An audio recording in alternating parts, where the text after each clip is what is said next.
आप युवराज से मिले बिना ही चले आए? हमने उन्हें संदेशा भेजा था, युवराज समय पर आए नहीं। दोनों के बीच कहीं ना कहीं दूरियां पैदा हुई है। अब हमारा काम बस इतना है कि इस दूरी को कम नहीं होने देना है। भाभी जी, जल्दी चलिए। क्या हुआ? भैया ने अपने आप को अपने कक्ष में बंद कर लिया है। हे भगवान, युवराज दरवाजा खोलिए। हम बस नाम के ही युवराज हैं। शंभू भाई, ऐसा कुछ भी नहीं है, आप दरवाजा खोलिए। आज सच में हम जटायु बन चुके हैं, पर कटा हुआ जटायु।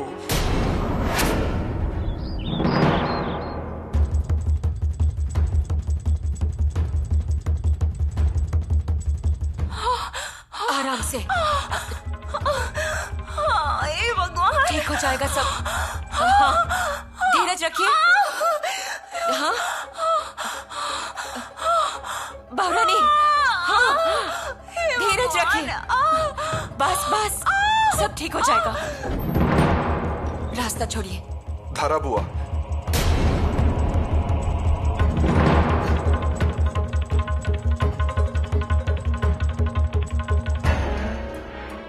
जरा धीरज रखिए।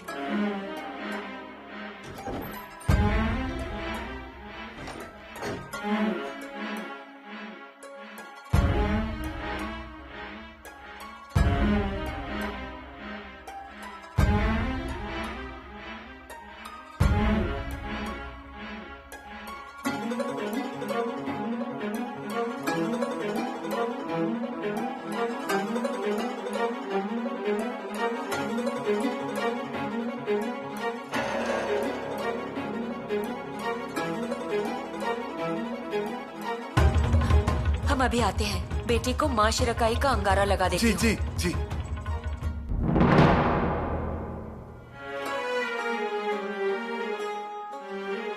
अच्छा हुआ आप आ गए। हाँ, युवरागी, आप चिंता मत कीजिए, माँ शिरकाई की कृपा से सब कुछ ठीक हो जाएगा। हाँ, फिक्र मत करो मेरी बच्ची, सब ठीक हो जाएगा, सब ठीक हो जाएगा, सब ठीक हो जाएगा। बहुरानी की इच्छा से सब ठीक हो जाएगा। धीरज रखिए। बस बस बस बच्ची, बस।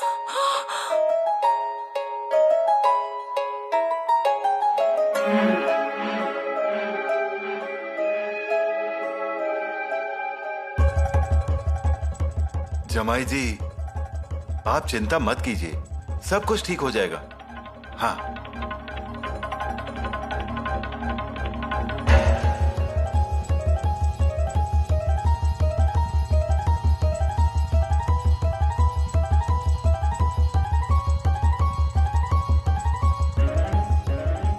जमाई बाबू, आप तो युवराज हैं, लोग आपको शेर भी कहते हैं, लेकिन आज आपके अंदर एक पिता की भावना जाग गई है।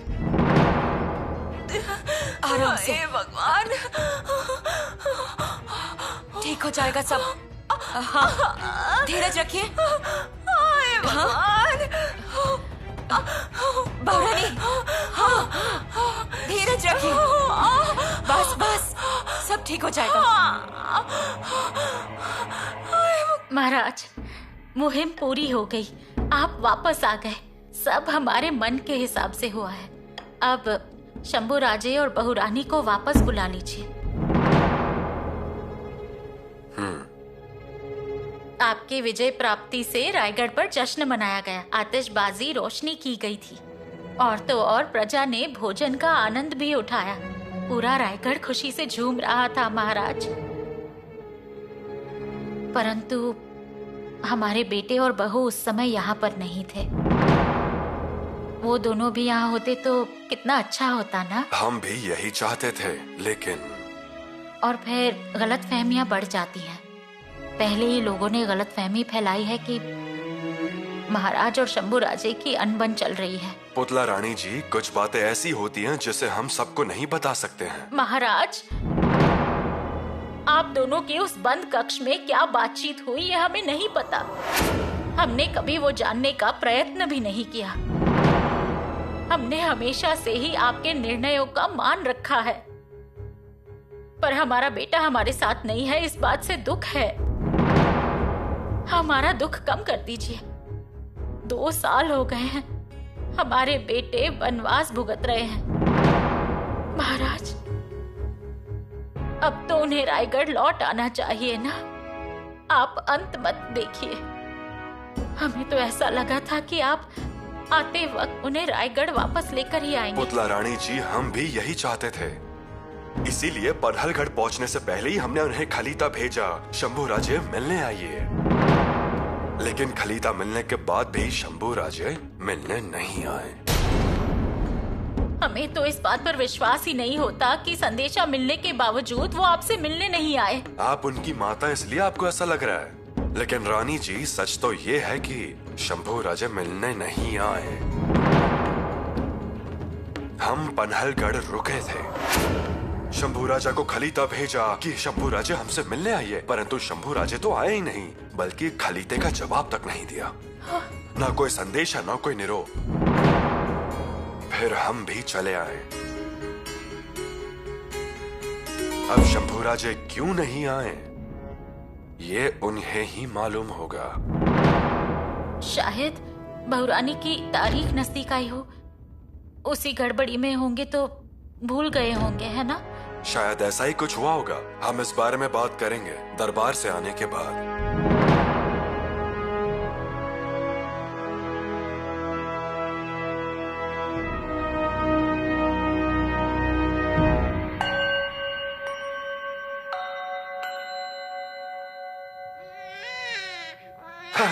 पिताश्री। युवराज जी। जलेबी जलेबी जलेबी। अरे आपको लड़की हुई है। माँ भवानी माता।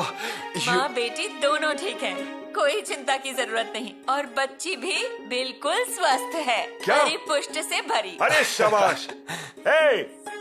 चलिए जाइए और गणों जी को बोलिए हाथियों को निकालें। हाँ, और साथ में झूले में शक्कर की गोनी भी डाल दीजिए। और श्रृंगारपुर में आज शक्कर बांटेंगे हम। हाँ, ये पीलाजी राव नाना जी बन गया है, ये बात सबको मालूम होनी चाहिए। पिताश्री। जमाई बाबू, अब हमें मत रोकिए। आज श्रृंगारपुर में घर घर में मिठाई बांटी जाएगी। हम राज्य की सीमा पर तोरण लगाने वाले हैं, कमानी बनाएंगे। कमानी किस लिए? अरे महाराज जी आ रहे हैं। हा? तो फिर अरे उन्हें पोती हुई है ये सुनकर क्या वो रायगढ़ पर रुकेंगे? सिर्फ खबर सुनते ही महाराज जी घोड़े पर सवार हो जाएंगे। जी हाँ, लेकिन पिताजी पिताश्री इतने व्यस्त होते हुए। अरे व्यापार काम काज ये सब एक और है, और पति होने का सुख एक और है। हाँ, अरे छोटा सेवक हो या छत्रपति जी, सबकी भावना एक जैसी ही होती है। अच्छा, अब हम चलते हैं, हमने तैयारी करनी है। सबसे पहले महाराज जी को खलीता भेजना है। ये लीजिए खलीता।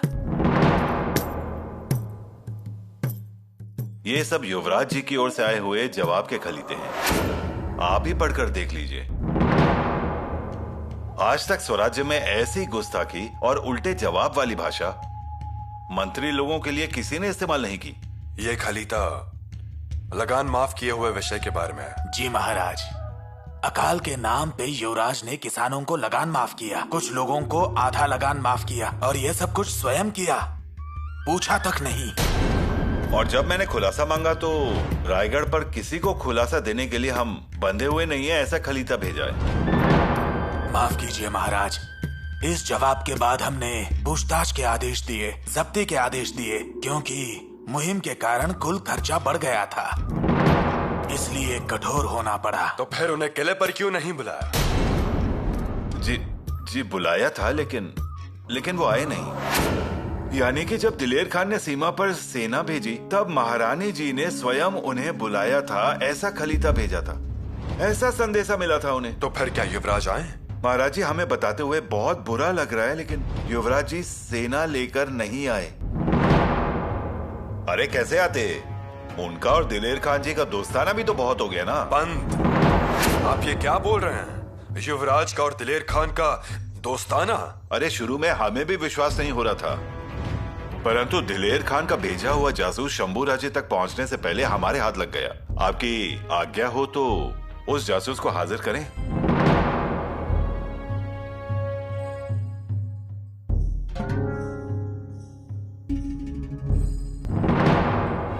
महाराज माफ ही दे दो, फिर कोई गलत काम नहीं करूंगा महाराज। इससे जब्त किया हुआ ये खलीता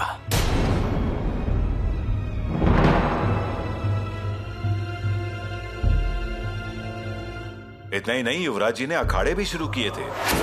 बिना अनुमति के अश्वत्थ दल की स्थापना कर दी, शाक्त पंथ की पूजा करानी शुरू की और उनके साधुओं को कुछ भी करने की अनुमति दी। बल्कि जब आप दक्षिण मुहिम में भगवा लहराकर विजय प्राप्त कर रहे थे और हमारी सेना को शत्रु के खून से रंगते समय यहाँ युवराज जी भैंसे की बलि देकर और उसके खून में धोती भिगोकर अनुष्ठान कर रहे थे।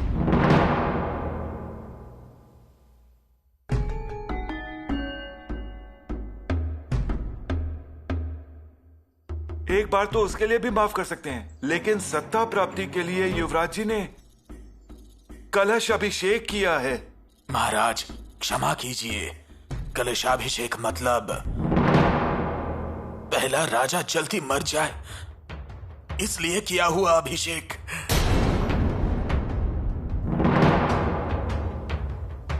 महाराज जी क्षमा कीजिए, लेकिन ये सब बातें हम सह नहीं सकते। महाराज जी हमें तो आपके अलावा और कुछ भी नहीं चाहिए। महाराज जी आप नहीं होंगे तो फिर कुछ भी नहीं, हम ये सब नहीं कर सकते। मुझे भी युवराज इस हद तक जाएंगे ऐसा सोचा भी नहीं था। हम जांच पड़ताल करेंगे। बिल्कुल महाराज। अभी के अभी कलश अभिषेक रोकने कौन गया था? बालाजी पंत। उनकी गर्दन पे भी तलवार लगाई युवराज ने, पूछिए उनसे। बालाजी पंत को बुलाइए।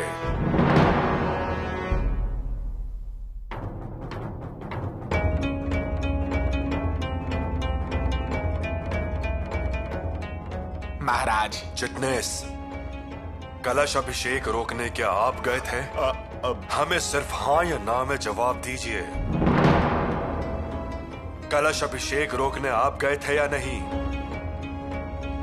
जी। वहां आपकी गर्दन पर तलवार रखी गई थी? जी।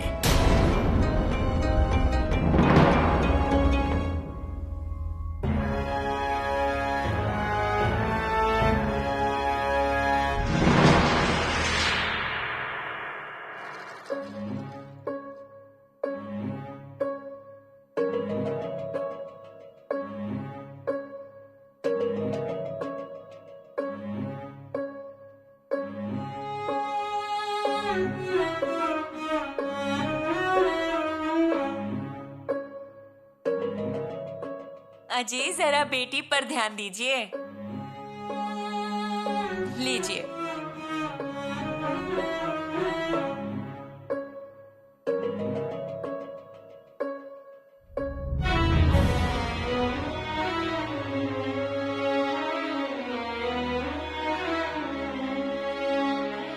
बहुत प्यारी है, बिल्कुल आपकी तरह दिख रही है। हमारी जैसी नहीं, आपके जैसी। वो आप दोनों के जैसी नहीं है। अजी उनकी नाक देखिए, आंखों की रचन देखिए, बिल्कुल रानी माँ की जैसी दिख रही हैं। हाँ, रानी माँ ने दोबारा जन्म लिया है आपके पेट से। जी हाँ, रानी माँ के जैसी शक्ल है।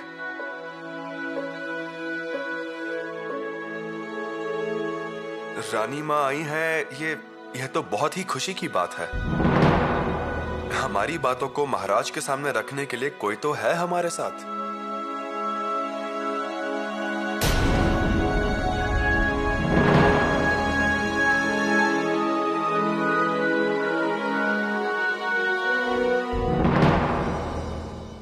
और जब मैंने खुलासा मांगा तो रायगढ़ पर किसी को खुलासा देने के लिए हम बंधे हुए नहीं है ऐसा खलीता भेजा है। शाक्त पंथ की पूजा शुरू कर दी, शाक्त पंथ के साधुओं को भी अनुमति दे दी। उनका और दिलेर खान जी का दोस्ताना है, सब जानते हैं। कलशाभिषेक मतलब पहला राजा जल्दी मर जाए इसलिए किया हुआ अभिषेक। खलीता भेजे जाने के बाद भी शंभू राजे मिलने क्यों नहीं आए? क्या हुआ होगा? सच कहें तो उन्हें जल्द से जल्द आना चाहिए था, फिर वो क्यों नहीं आए? और कोई जवाब भी लिखकर नहीं भेजा, और उसके बाद किसी बात का खुलासा भी नहीं किया। ये सब कैसे हो सकता है? क्या शंभू राजे बदल गए हैं? नहीं, लेकिन फिर भी। गरम गरम खीर बनाई है आपके लिए, पीजिए।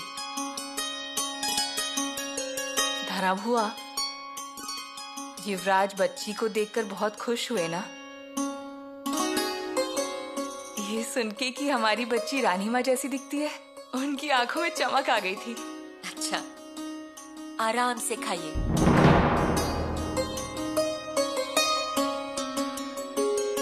पिताश्री से वो मिल नहीं पाए, इस बात का बहुत बुरा लग रहा है उन्हें। ऐसा ही तो होगा, उन्हें बुरा नहीं लगेगा तो और क्या। वो आएंगे आएंगे ये सोचकर उन्होंने भोजन भी नहीं किया। कभी देखेंगे मिलेंगे ऐसी हालत हो गई थी उनकी। मतलब जैसे वारकरी भक्त होते हैं, अपने सब काम छोड़कर बारिश धूप में पंढरपुर जाया करते हैं।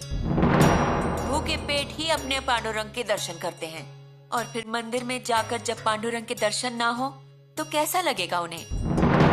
ऐसे ही हालत हुई है उनकी। सच कहा आपने। लेकिन अब बच्ची के आने से उनका दुख थोड़ा कम होगा, बच्ची में ध्यान रहेगा। लेकिन आप चिंता मत कीजिए, ज्यादा सोचिए मत, आप सिर्फ बच्ची का ध्यान रखिए। सच, इनका ध्यान तो रखना ही पड़ेगा, हमारे बच्चे का भी और आपके बच्चे का भी।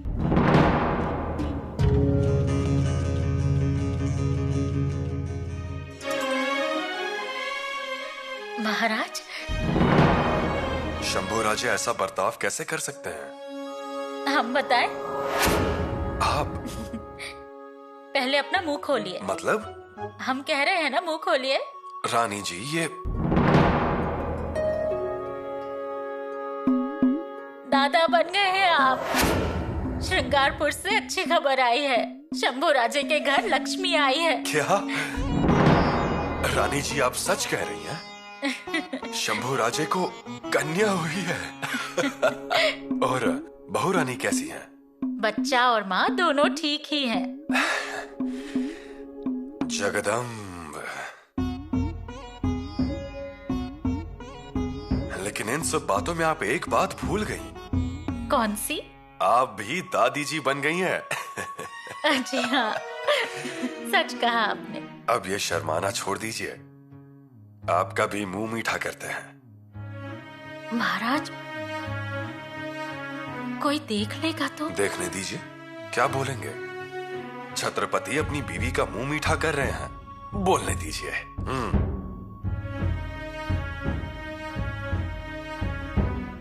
आप मौके का फायदा उठाएंगे, ऐसा हमने सपने में भी कभी नहीं सोचा था।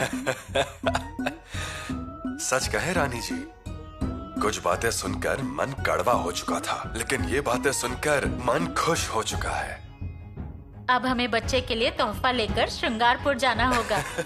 आप दादा बन गए हैं, इसलिए आपको बहुरानी के लिए कोई तोहफा लेना होगा। उनका हाल चाल वहीं जाकर पूछना होगा हमें। वहाँ कल चले क्या?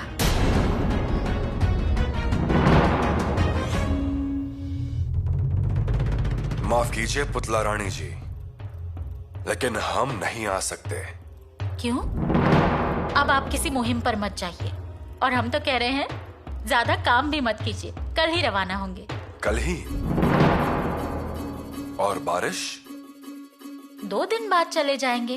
तोहफे की चीजें कल ही भेज देंगे, और हम दोनों इस सप्ताह के दौरान चले जाएंगे। एक पिता के रिश्ते से पुत्र को तोहफा तो भेजना ही चाहिए, लेकिन एक छत्रपति को शंभू राजे से मिलना चाहिए, ये बात पर विचार करना जरूरी है।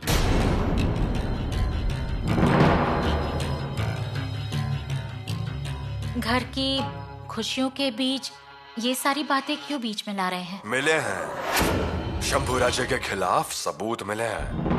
उन्होंने सबको नाराज किया है। आपको भी नाराज किया? हमें नाराज करने का कोई कारण नहीं है। हम खुद श्रृंगारपुर जाकर आए हैं, उन्होंने कोई गलत काम नहीं किया है। हमने खलीता भेजा था, वो मिलने क्यों नहीं आए? खलीते का जवाब तक नहीं दिया। इतना अच्छा खुशी का माहौल है और आप उन पर शक कर रहे हैं। जब से आए हैं सुन रहे हैं, संदेशा भेजे पर आए नहीं, संदेशा भेजा पर आए नहीं।